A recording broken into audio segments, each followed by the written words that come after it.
41장 성전에서의 마리아의 삶 그리고 요아킴의 죽음. 아시다시피 우리의 거룩한 공주님은 성전에서 어린 시절을 보내게 되었습니다. 마리아가 받은 성덕들과 성령의 은혜, 환시의 은총을 설명하느라 이야기를 잠시 중단했었습니다. 이제 마리아의 삶에 대한 이야기를 다시 이어가겠습니다. 마리아는 주님의 은총 안에서 나날이 성장했는데 일상에서 마리아의 봉헌은 언제나 어린아이가 할 수 있는 정도를 넘어섰고 은총도 마리아의 나이를 넘어서는 정도로 주어졌습니다. 마리아에게 은총은 하느님의 뜻에 따라 하느님께서 정하신 위대한 목적을 이루기 위해 주어졌습니다. 그 거룩한 업적을 마리아 안에서 이루기 위해 신성의 강물이 마리아 안에 쏟아져 내린 까닭입니다. 하지만 그 격렬한 은총의 강물은 하느님의 신비로운 도성 안에서 자신을 드러내지 않고 조용히 그리고 고요히 있었습니다. 하느님께서는 마리아에게 은총을 한 번만이 아니라 이미 주셨던 것을 매 순간 새롭게 하시면서 매번 새로운 기적을 행하셨습니다. 그러한 기적과 은총의 특권은 오직 하늘 임금님의 거룩한 딸에게만 허락된 것처럼 보입니다. 마리아는 어린 나이임에도 완전한 덕행과 선행을 할 줄 알았기에 그때 이미 하느님의 총애를 한껏 받았습니다. 이런 표현이 맞는지 모르겠지만 하늘의 임금님과 임금님의 딸 사이에는 어떤 신비로운 경쟁 같은 것이 끝없이 이루어졌습니다. 즉, 마리아가 할 수 있는 최대한으로 선행 공로를 쌓으면 하느님께서는 마리아가 보다 더 큰 일을 해낼 수 있도록 은총과 능력을 주시고 그 은총을 받아 새로워진 마리아가 다시금 최대한으로 선행 공로를 쌓으면 하느님께서는 앞선 은총을 넘어서는 은총을 또다시 내려주셨습니다. 이 일이 계속 반복되면서 마치 누가 이기나 보자는 식의 경이로운 힘 겨루기가 있었던 것입니다. 이 겨루기가 얼마나 치열했고 얼마나 놀라운 기적인지는 오직 천사들만이 증언해 줄 수 있습니다. 지존하신 하느님께서는 매일같이 당신 곳간에서 새 것도 꺼내고 옛 것도 꺼내시어 다른 누구도 아닌 오직 마리아에게만 주셨습니다. 축복받은 땅에 뿌려진 영원한 말씀의 씨가 싹을 틔우지 못한다는 것은 불가능했습니다. 그 씨앗은 다른 성인들에게서는 자라나서 그저 몇 배의 열매를 맺었을 뿐이지만 마리아에게서는 100배의 열매를 맺었습니다. 또한 이 작은 여자아이는 가장 거룩하고 위대한 사랑의 천사인 세라핌보다도 더 뜨거운 하느님 사랑으로 불타고 있었습니다. 마리아는 하느님께 감사와 찬미를 드리는 데에서도 세라핌 천사들을 능가했으며 언제 어디서든 무슨 일을 하고 있든 늘 최고의 완전함으로 감사와 찬미를 바쳤습니다. 마리아는 성경을 읽는 데에 많은 시간을 할애했습니다. 그 어린 아이가 그토록 성경을 많이 읽는다는 건 참으로 놀라운 일이 아닐 수 없습니다. 하느님께서는 마리아에게 특별히 여러 진리를 따로 계시하셨는데 지혜로 충만한 마리아는 성경을 읽을 적에 항상 하느님께서 알려주신 진리와 비교하며 읽었습니다. 성경을 읽을 때 마리아는 인간의 구원과 하느님 말씀의 강생을 위해 뜨거운 기도를 드렸습니다. 마리아는 특히 이사야와 예레미야 예언서 그리고 시편을 즐겨 읽었습니다. 이 세 권의 책에는 메시아의 신비와 새로운 계약에 관한 비밀이 가장 많이 그리고 가장 분명하게 서술되어 있기 때문입니다. 마리아는 자신이 이해하고 있는 것에 만족하지 않고 여러 심오한 질문들을 천사에게 던지면서 하느님께 대한 지식을 더 넓히려 했습니다. 또 어떤 때는 영원하신 말씀이 강생하시는 신비와 그분의 인성을, 영원하신 말씀이 동정녀에게서 평범한 아이들처럼 양육된다는 사실을, 영원하신 말씀이 모든 인간을 위해 순환당하고 죽으시는 신비를 아름다운 언어로 노래하기도 하였습니다. 세라핌과 천사들은 마리아에게 빛을 비추면서 그 티없는 성심을, 이미 너무나 뜨거운 그 성심을 하느님 사랑의 불로 또다시 새롭게 태우면서 마리아의 질문에 대답했습니다. 하지만 천사들은 마리아가 지닌 존귀함에 대해서는 알려주지 않았습니다. 하늘나라의 공주는 뛰어난 겸손으로 자신이 참으로 하느님의 여종이며 주님의 복된 어머니임을 명백히 보여주었는데도 말입니다. 마리아가 천사들에게 자주 던진 질문은 이러합니다. 하늘나라의 제후들이여 대답해 주셔요. 창조주가 피조물에게서 태어나고 또 그 피조물을 어머니로 부른다는 일이 정말 가능한지요? 전능하시고 무한하신 주님께서 하늘을 지어내셨기에 하늘 안에 다 담아질 수 없는 주님께서 어떻게 한 여인의 뱃속에 들어가 계시려고 합니까? 하느님께서 인간이 되신다는 것이 대체 무슨 말인가요? 그럼 유한한 인성이 무한한 신성을 담을 수 있다는 건가요? 자연의 모든 원소들과 하늘과 천사들에게는 온통 경의와 아름다움을 입혀주신 분이 어찌 스스로는 고통의 옷을 입으려 하시는지요? 그 여인은 그저 보잘것없는 인간일 뿐인데 어찌 감히 하느님을 자기 아들로 갖는 축복을 받을 수 있나요? 아니, 지존하신 하느님께서 왜 한낱 피조물에게 그런 엄청난 일을 행하려 하시는지요? 그 여인이 뱃속에 잉태하라기는 실은 바로 그녀 자신을 무로부터 지어내신 창조주가 아닙니까? 그 여인은 대체 얼마나 대단한 존재이기에 감히 자기 창조주에게서 어머니라는 말을 듣는단 말입니까?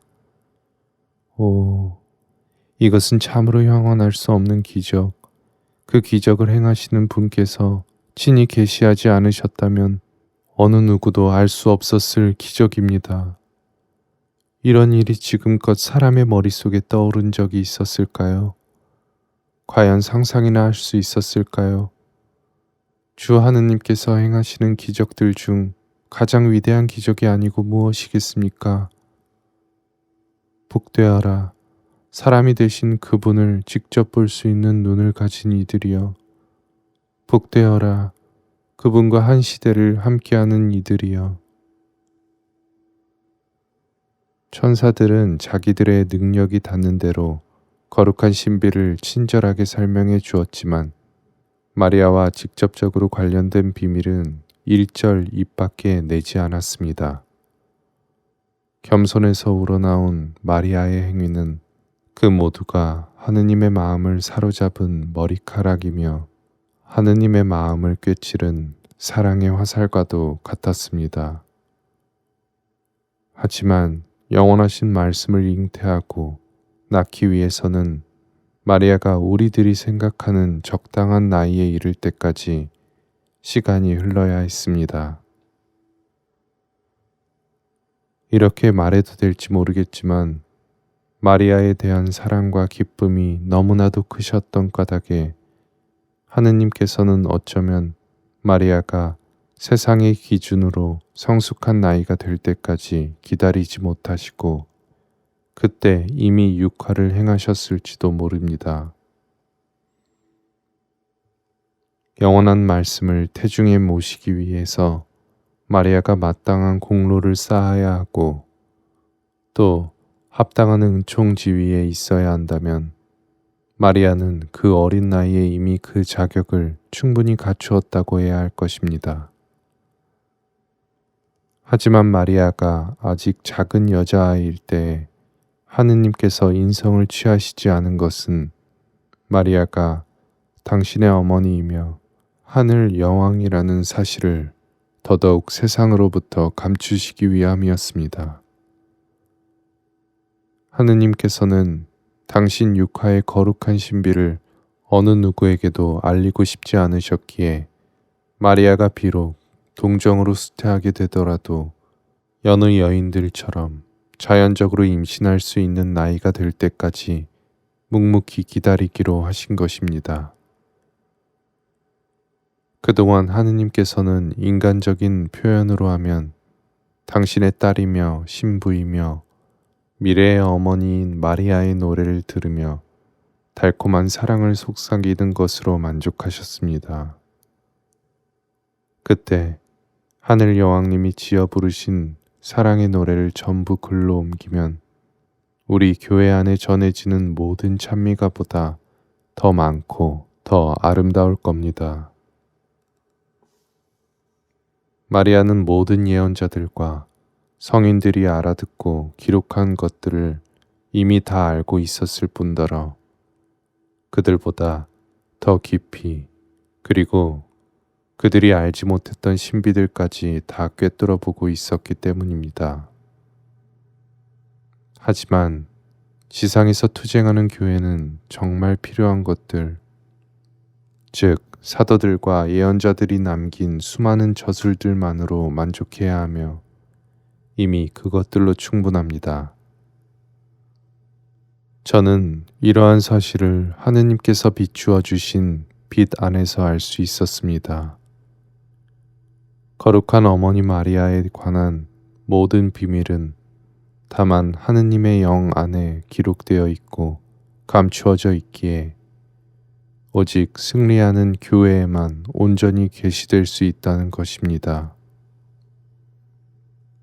승리하는 교회는 복된 영혼들의 부차적인 영광을 위해서 주님의 모든 신비에 대한 알미 허용되어야만 하는 까닭입니다.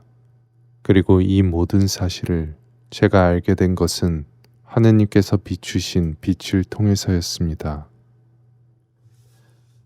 그런데 하늘의 여왕은 실로 임금님의 비밀은 감추는 것이 좋다 하고 생각했기에 하느님의 신비를 어느 누구에게도 드러내지 않고 마음속에 간직하였습니다. 하느님께서는 마리아를 겸손과 현명함의 성덕에서 모든 인간의 본보기로 삼고자 하셨기에 마리아의 이러한 원인은 하느님의 뜻과 일치했습니다. 그래서 주님의 영광과 온 교회의 유익을 위해서 때로 마리아가 거룩한 신비를 드러내지 않을 수 없을 때는 하느님의 모든 지혜를 소유한 교사이면서도 아무것도 모르는 제자인 양 겸손하게 처신했던 것입니다. 마리아는 어릴 적에는 천사들에게서 조언을 구했고 하느님의 말씀이 사람이 되신 후에는 아들 예수님을 당신 삶의 모범으로 삼고 스승으로 모셨으며 주님께서 승천하신 후에는 사도들에게 기꺼이 순종하셨습니다. 이처럼 마리아의 지극한 겸손 때문에 마리아의 본 모습이 드러나지 않았으며 사도 요한이 묵시록에서 하늘 여왕의 신비를 온통 알 수 없는 상징들로 뒤덮어 아무도 그것을 알아보지 못하게 한 것도 이 때문입니다. 묵시록에서 사도 요한이 사용한 상징들은 지상에서 투쟁하는 교회와 승리하는 천상 교회에 똑같이 적용되고 해석될 수 있습니다. 하늘 공주는 임금님의 뜻에 따라 일찍이 모든 은총과 덕을 완전하게 갖추어야 했습니다. 그리고 은총과 덕의 위대함은 시련 속에서만 증명될 수 있기에 하느님께서는 그 어린 나이에 마리아를 최대한으로 시험해 보기로 하셨습니다. 그래서 하느님께서 어느 날 환시 중에 마리아에게 이렇게 말씀하셨습니다. 나의 신부, 나의 비둘기여, 나는 무한한 사랑으로 너를 사랑한다. 내 두 눈의 기쁨을 너에게서 느끼고 싶고 내 모든 원의가 너에게서 채워지기를 바란다. 눈멀고 무지한 수많은 인간은 고난과 역경이 가져다주는 진귀한 보화를 알아보지 못하지만 내 딸아, 너는 고통의 참된 가치가 무엇인지 잘 알고 있다. 내 외아들이 인성의 옷을 입고 땅 위에 내려가면 친히 말로써 무엇보다도 그 삶으로써 진정한 십자가의 길을 가르치리라는 것도 너는 알고 있다. 나는 내 아들이 가려 뽑은 이들에게 십자가를 유산으로 남겨준다. 내 아들이 바로 그 십자가로 영광을 받았기 때문이다. 십자가의 고통 안에서 빛을 발하는 겸손과 인내가 내 외아들이 선포한 은총의 율법의 근간을 이룬다는 것도 너는 잘 알고 있다. 죄로 더럽혀지고 악에 기울어진 이유로 인간의 자연적 본성은 이러한 은총의 법이 필요했다. 죽을 운명에 처한 모든 인간을 위하여 내 아들이 십자가와 순환으로 공로를 마련할 것이니 인간은 내 아들이 겪는 바와 같은 십자가의 고통을 통해서만 영광의 관을 쓸 수 있을 것이다. 이것이 나의 정의이며 섭리이다. 나의 신부여, 나는 너를 내 기쁨의 전부로 삼고 내가 가진 좋은 것들을 남김없이 너에게 내주었다. 그러니 그 은혜가 너에게서 아무런 열매를 맺지 못한다면 사랑을 받고도 그 사랑의 꽃을 피워내지 못한다면 내 의로움이 결코 용납하지 못한다는 사실을 알아주길 바란다. 내가 친히 뽑은 이들에게 유산을 물려준다. 너 또한 나의 유산을 받아야 한다. 그러니 나에 대한 사랑으로 너 자신을 기꺼이 슬픔과 비탄 속에 던지길 바란다. 지존하신 분께서 이러한 소망을 내비치시자 하늘공주는 다음과 같이 대답했습니다. 마리아는 그 어느 위대한 성인보다도 용감하게 죽음 앞에 선 어느 순교자보다도 더 초연했습니다. 저의 주님, 저의 임금님, 주님께서 주신 힘, 제가 받은 모든 능력, 주님의 자애로 존재하는 저 자신까지 모두 주님의 기쁨을 위해 돌려드립니다. 주님의 지혜와 선으로 행하시는 일이 완전히 이루어지도록 제게 주신 모든 것을 기꺼이 바칠 준비가 되어 있습니다. 제 뜻대로 택할 수 있는 자유를 한 가지 허락하신다면 저는 조금도 주저없이 고통을 선택하렵니다. 저는 이 생이 다할 때까지 주님을 향한 사랑으로 고통받기를 원합니다. 다만 작은 소원 하나가 있습니다. 부디 이 보잘것없는 여종의 봉헌이 주님 눈에 꼭 드는 완전한 희생제사가 되도록 축복하여 주소서. 전능하시고 지존하시며 자애로우신 주 하느님, 저의 죄가 무엇인지 잘 알고 있습니다. 저보다 더 큰 죄 중에 있는 피조물도 없을 것이며 모든 피조물이 범한 죄를 다 모아도 제 죄보다는 적을 것입니다. 주님의 어미에 진실로 걸맞은 감사와 찬미를 드리고 싶습니다. 주님께 진 빚은 전부 고통으로 갚아야 한다면 부디 이승의 모든 슬픔과 아픔을 가져다가 제 머리 위에 쏟아부어 주소서. 지존하신 주님 앞에 엎드려 간절히 청하오니 그저 저를 지켜주시고 저를 떠나지만 마소서. 의로운 이는 주님 가까이 두시고 슬퍼하는 이의 눈물을 닦아주시며 고통받는 이에게는 위로가 되시고 모든 공경과 위험에서 방패가 되어주겠다고 맹세하셨으니 오 주 하느님, 저희 예언자들과 선조들에게 하신 약속을 잊지 마소서.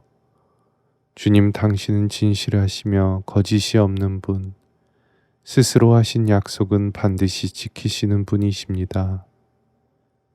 주님의 말씀이 이루어지지 않고 땅에 떨어지느니 차라리 하늘과 땅이 종적을 감추어 버릴 것입니다. 아무리 악한 피조물이라도 주님께서 제 안에 심어주신 사랑을 꺼트릴 수야 있겠습니까? 주님의 자비에 희망을 둔 영혼을 감히 어느 누가 해칠 수 있겠습니까? 그러니 홀로 거룩하시고 완전하신 주님, 저는 오직 주님의 뜻이 이루어지기를 바라나이다. 하느님께서는 당신의 아리따운 신부가 동이 터오는 아침에 드리는 이 희생제사를 매우 기쁘게 받으셨습니다. 그리고 마리아에게 다정하게 말씀하셨습니다. 오, 나의 사랑, 나의 비둘기, 군주의 딸아. 너의 생각이 참으로 곱고 아름답구나. 너는 내 마음의 행복이니 나는 너의 청혼을 기쁘게 받아들인다. 너의 간언과 나의 거룩한 섭리에 따라 가장 먼저 행할 것은 다음과 같으니 잘 들어라. 나는 이제 너의 아버지 요아킴의 지상 여정을 끝내고 영원 속으로 데려오고자 한다. 요아킴은 평화롭게 잠들어 저승에서 성인들과 함께 인류의 구원을 기다리게 될 것이다. 하늘공주는 이 소식에 조금도 놀라지 않았습니다. 하지만 육적인 아버지에 대한 자녀의 사랑은 마리아가 인간 본성에서 진 빚이었고 마리아는 아버지를 거룩하고 완전한 사랑으로 사랑한 까닭에 그에 따른 아픔은 어쩔 수 없었습니다. 그래서 마리아는 슬펐지만 그 슬픔이 마리아의 초연함과 모순되지는 않았습니다. 마리아는 은총에 속한 것은 은총에, 자연적 본성에 속한 것은 자연적 본성에 그대로 내맡기면서 아버지를 위한 보속을 바쳤습니다. 당신 종의 죽음의 순간에 자비로이 함께 해주시고 원수들로부터 지켜주시라고 생전에 하느님의 이름을 거룩하게 알고 거룩되게 한 이 종을 성인들 중에 하나로 헤아려 주시라고 기도했습니다. 끝으로 마리아는 주님의 뜻을 더 완전히 채우기 위하여 아버지의 죽음으로 주님께서 내리시려는 모든 고통을 기꺼이 받을 준비가 되었다고 말씀드렸습니다. 하느님께서는 마리아의 청을 들으시고 마리아를 따뜻한 말로 위로해 주셨습니다. 나는 나를 사랑하는 이에게는 한없이 따뜻한 하느님이다. 나를 충실히 섬기는 이의 노고에는 후한 상급을 내린다. 그리고 요아킴은 바로 그런 사람이다. 이런 말씀으로 마리아를 다독이셨습니다. 요아킴을 아브라함과 이사학과 야곱과 같은 성조의 반열로 들어높이겠다는 약속도 하셨습니다. 그리고 하느님께서는 마리아가 다가올 이별의 아픔에 대비할 수 있게 하셨습니다. 하느님께서는 거룩한 요아킴이 이 세상의 삶을 마감하기 8일 전에 마리아에게 나타나셔서 요아킴을 데리고 갈 날짜와 시간을 알려주셨습니다. 거룩한 요아킴은 하늘 여왕이 성전에 들어온 지 정확히 6달이 지났을 때 이 세상을 떠났습니다. 마리아는 요아킴의 죽음이 다가왔다는 하느님의 말씀을 듣고서 12천사들, 곧 사도 요한이 묵시록에서 전하는 그 12천사들을 요아킴에게 파견했습니다. 12천사들은 하늘 여왕의 명을 받는 즉시 날아가서 죽음을 앞둔 성인의 지친 몸과 마음을 위로했습니다. 요아킴의 임종 때 마리아는 자신이 거느리는 모든 천사들의 군대를 보내 아버지의 곁을 지키도록 했습니다. 그리고 하느님께 기도했습니다. 마지막 순간에 아버지에게 이 모든 천사들을 보여주셔서 아버지가 큰 위로와 기쁨 중에 평안히 눈 감을 수 있게 해주시라고. 하느님께서는 유일하게 완전한 피조물이며 당신의 유일한 애인인 마리아의 기도와 간청을 기꺼이 들어주셔서 위대한 성조 요아킴이 하늘 여왕이 보낸 1000명의 천사들을 눈으로 볼 수 있게 하셨습니다. 마리아와 천사들의 전구로 요아킴은 임종 때에 넘치는 은총을 받았습니다. 지존하신 분의 명령에 따라 천사들은 요아킴에게 이렇게 말했습니다. 그대 하느님의 사람아, 전능하시고 지존하신 주님께서 그대의 영원한 구원이 되실 것이다. 주님께서는 그대 영혼의 구원을 위한 도움을 친히 당신 지성소에서 보내주셨다. 그대가 마지막 숨을 거둘 때 함께 있으라고 바로 그대의 딸 마리아가 우리를 보냈다.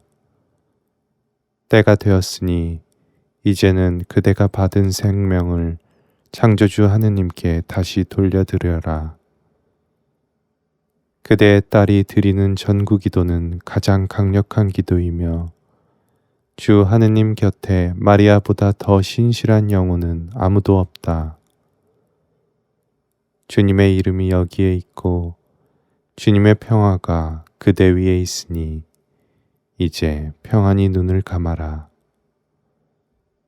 요아킴, 주님께서 그대를 이토록 축복받은 딸을 둔 아버지가 되게 하셨으니 기뻐하여라. 주님께서는 마리아의 존귀함과 그 안에 담긴 신비를 그대에게는 계시하지 않으셨으니 오, 그분의 드높은 생각을 우리가 어찌할 수 있으랴. 우리가 그 비밀을 알려줄 터이니 죽음의 슬픔과 고통이 이제는 기쁨이 되게 하여라. 이 복된 소식으로 이제 그대 입에서는 탄식이 아닌 그분을 향한 찬미가 흘러나오게 하여라. 주 하느님께서는 우리의 여왕이신 마리아에게서 바로 그대의 딸 마리아에게서 말씀이 사람이 되게 하실 것이다. 주 하느님께서는 그대의 딸 마리아를 메시아의 어머니로 뽑아 세우셨다. 마리아는 여인들 중 가장 복된 여인, 은총을 입은 여인이며 모든 인간과 피조물 위에 드높이 자리할 것이다. 창조된 이들 중 마리아를 앞서는 피조물은 아무것도 없으며 마리아 앞에는 오직 하느님밖에 없으리라. 저 옛날 첫 번째의 죄로 인류가 송두리째 잃어버린 것들을 그대의 딸이 전부 되찾을 것이니 마리아는 은총의 새 율법을 세울 높은 산이기 때문이다. 인류의 구원을 위해 주 하느님께서 마련하신 일을 그대가 이 세상에 선사하고 떠나는 것이니 기뻐 용약하며 떠나라. 주님께서 시온에서 그대에게 복을 내리시리라. 주님께서는 성인들이 받는 몫을 그대에게도 주기로 하셨으니 이제는 천상 예루살렘을 보며 그곳에서 마음껏 뛰놀지어다. 이 말을 천사들이 요아킴에게 전할 때 요아킴의 아내인 안나는 그의 머리맡에 있었습니다. 거룩한 안나도 은총으로 고양된 상태에 있었기에 천사들이 하는 말을 들을 수 있었습니다. 너무나 놀란 나머지 요아킴은 아무 말도 하지 못했습니다. 천사들이 전해준 복된 소식과 눈앞에 다가온 죽음으로 요아킴은 기쁨과 슬픔 사이에서 힘겨운 사투를 벌이기 시작했습니다. 그리고 육신을 입고서는 더 앞으로 나아갈 수 없는 곳에 이르렀을 때 그는 죽음의 고통에 맞서 사랑과 믿음의 덕행, 감사와 찬미와 겸손을 비롯한 수많은 덕행을 용감하게 관철시킬 수 있었습니다. 요아킴은 방금 천사들에게서 전해 들은 하느님의 놀라운 신비 안에 빠져들었고 그 거룩하고 오묘한 심연에 깊이 잠기면서 하느님께 성실한 이들의 죽음에 들었습니다.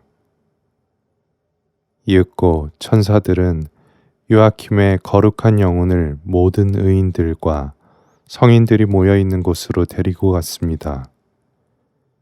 요아킴은 그곳의 의로운 영혼들에게 따뜻한 위로가 되었고 저승을 덮은 긴긴 어둠에 새로운 빛이 되었습니다.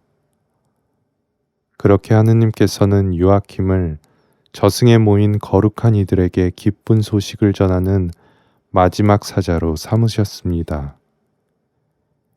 요아킴은 저승의 성인들에게 마침내 영원한 빛의 날이 다가왔다고, 이미 마리아에게서 동이 터오기 시작했다고, 하느님의 아드님께서 그리스도이시며 온 세상의 구세주로 마리아에게서 나신다고 선포했습니다.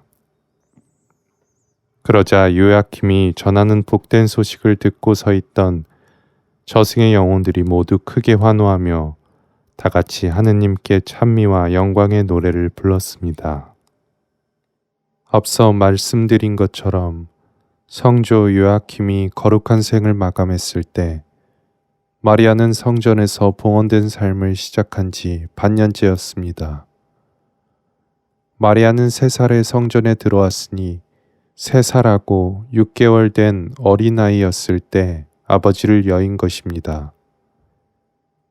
요아킴이 살아온 횟수로 정리하면 이렇습니다. 요아킴은 69살 때 이 세상을 떠났습니다. 그는 46에 안나를 아내로 맞아들였고 혼인한 지 20년 만에 지극히 복되신 동정녀를 자녀로 갖는 크나큰 은혜를 받았습니다. 여기에 우리 공주님의 현재 나이인 3년 반을 더하면 69과 반년이 됩니다. 요아킴이 숨을 거두자 천사들은 하늘 여왕에게 돌아와 요아킴에게 있었던 일을 전해 주었습니다.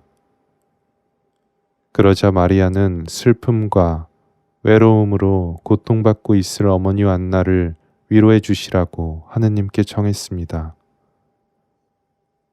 안나는 성전 처녀들의 책임자인 예언자 안나에게 마리아의 부친의 부고를 전했고 자기 대신 마리아를 위로해 달라고 부탁했습니다. 예언자 안나가 마리아에게 아버지의 소식을 전하자 마리아는 아무것도 몰랐다는 듯이 아버지의 죽음을 감사와 침묵으로 받아들였습니다. 예언자 안나 앞에서 물러나온 즉시 마리아는 성전으로 가서 하느님께 찬미와 흠숭을 드리고 겸손과 인내와 다른 모든 덕을 다시금 완전하게 행했습니다. 마리아의 걸음걸이는 하느님의 눈에는 언제나 재빠르며 아름답게 보였습니다. 그리고 지존하신 하느님의 보호와 축복을 받을 수 있게 전구해달라고 천사들에게 청함으로써 마리아의 덕행은 더 거룩하고 더 완전해졌습니다. 천상 여왕이신 성모님의 가르침. 내 딸아, 고통이 가져다 주는 축복을 언제나 마음에 새기면서 너의 영혼에 생기가 돋게 하여라. 고통의 은총은 주 하느님의 정의로운 판결이며 그분의 자비와 섭리에 따라 주어진다. 그러나 고통은 금이나 보석보다도 더 보배로우며 그 참된 가치를 알고 소중히 간직하는 이에게 고통은 꿀보다도 생청보다도 더욱 달게 느껴진다. 내 사랑하는 딸아, 내가 하는 말을 잊지 말아라. 하느님께서 죄 없는 이에게 내리시는 고통은 사실 그분의 무한한 자비이며 은총이다. 죄 없는 이가 받는 고통의 은총은 도저히 갚을 수 없을 정도로 크다. 반면에 하느님께서 죄인에게 내리시는 고통은 자비인 동시에 정의에 따른 것이다. 그러니 아담의 자녀들아, 지상의 편안함과 행복과 감각적 쾌락과 안락만을 추구하는 너희는 참으로 어리석다. 역경이나 고난까지는 말할 것도 없다. 너희는 조금이라도 힘들고 불쾌한 것이면 길을 쓰고 피하려 든다. 어찌나 완고하게 고통을 꺼리는지 내가 제발 불편함을 감수하고 고통을 받아보겠다는 다짐만이라도 한번 해보아라. 실제로 고통을 주지는 않겠다. 그저 다짐만 하여도 큰 복을 내리리라. 하여도 너희는 손사래를 칠 것이다. 하지만 고통에는 반드시 값진 보상이 따르며 고통이 아니고서는 참된 행복을 결코 얻지 못하는데도 너희는 고통을 거부한다. 금덩이가 용광로에 들어가기를 거부하고 쇠가 모루에서 두드려 맞기를 싫어하며 곡식이 탈곡기를 피해 달아나고 포도가 즙 짜는 확에서 멀리 도망간다면 어찌 되겠느냐. 전부 쓸모없을 뿐더러 창조된 목적을 달성하지 못하게 된다. 그런데 사람들은 끊임없이 죄를 짓고 악습에 빠져 살면서도, 즉 용광로에 들어가지 않고도 모루 위에 올라가지 않고도 하느님을 영원히 향유할 수 있다고 자만하는 근거가 무엇인가? 너희의 영혼이 티 없이 깨끗하더라도 고통의 시련을 받지 않는다면 결코 영광의 관을 쓸 수 없거늘 어둠과 죄 중에 살면서 어찌 하느님의 얼굴을 배울 수가 있겠느냐. 게다가 어둠의 자식들은 한술 더 떠 하느님 앞에 십자가를 내던지며 그분께 스스럼 없이 적대감을 표출한다. 십자가가 무엇이더냐? 바로 하느님께서 당신께로 돌아오라 친히 마련하신 길, 세상의 허영을 부수어 버릴 수 있도록 지성을 비추는 빛이지 않느냐. 의로운 이들의 일용할 양식, 은총을 가져오는 확실한 도구, 영광의 상급이 아니냐. 무엇보다도 십자가는 우리 주님께서 뽑힌 이들에게 주시는 영원한 상속 유산이다. 성자께서는 순환당하기 위해 태어나셨고 순환당하며 사셨고 십자가에서 순환당하시다가 돌아가셨기 때문이다. 내 딸아, 바로 이러한 것들에 따라 고통의 가치를 재도록 하여라. 세상에 속한 자녀들은 이 같은 고통의 척도를 알지도 못하고 알아듣지도 못한다. 저들은 천상의 지식을 받을 자격이 없고 천상의 지식을 경멸하기 때문이다.